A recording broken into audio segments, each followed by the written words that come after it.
We spoke to the Virginia State Senator Richard Black. He believes that top U.S. officials still see terrorist groups as moderate rebels, despite ample evidence to the contrary. The U.S. and Turkey are very concerned because Al-Qaeda has been surrounded. Also, the Syrian army has made dramatic gains in the Damascus area. And I think what has happened on the battlefield has prompted movement on the diplomatic front.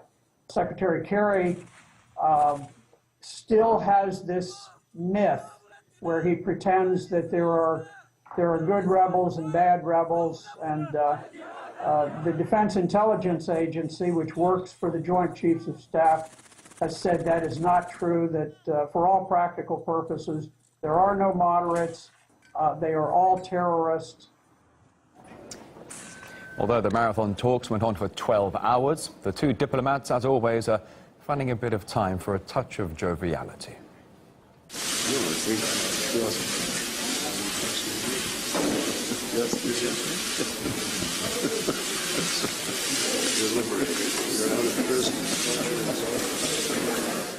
And while top diplomats are trying to find a way to put an end to the raging conflict in Syria, RT's Lizzie Phelan exclusively travels to the front line of the embattled city of Aleppo to get the inside view on the war.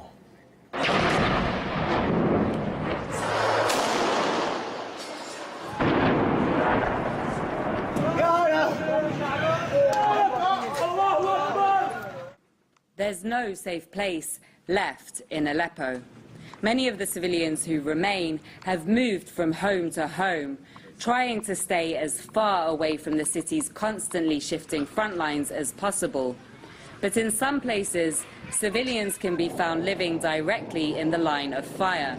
This front line is the most active in Aleppo at the moment. We're in South Aleppo, and right in front of us are the 1,070 apartment buildings that are controlled by government forces. On the other side, the buildings just a few meters from there are controlled by the opposition, mainly consisting of Jaish al-Fatah, previously known as Jabhat al-Nusra, aka Al-Qaeda's branch in Syria. To the left of there are the 3 military academies or colleges that the rebels seized at the end of last month, starting this new bout of fighting. They use suicide belts and they have so many weapons. Of course we'll stop them in this battle.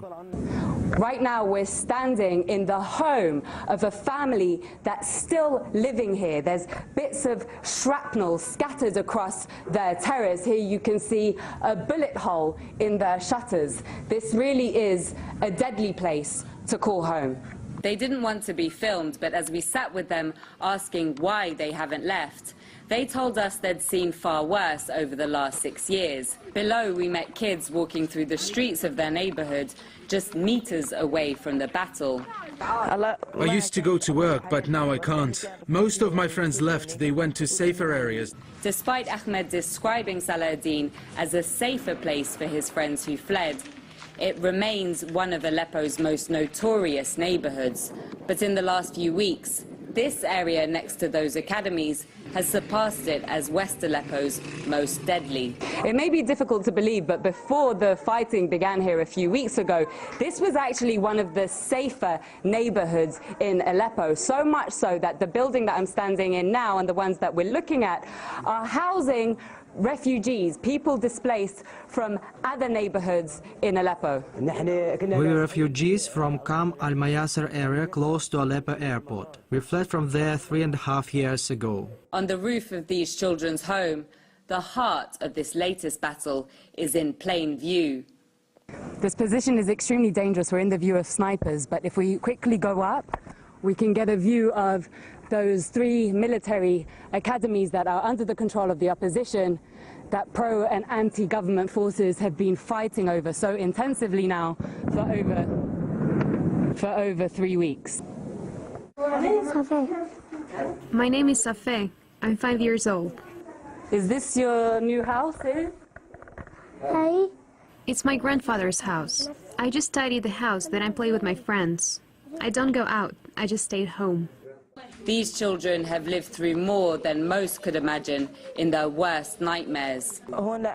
First of all, I will clean the street, then I will call all my friends and tell them to come back so we can play together. Play football in the square. It will be amazing. This child's simplest dream has proved too complex for adults to realize. An end to the war, so his friends can come home. Lizzie Phelan in Aleppo for RT.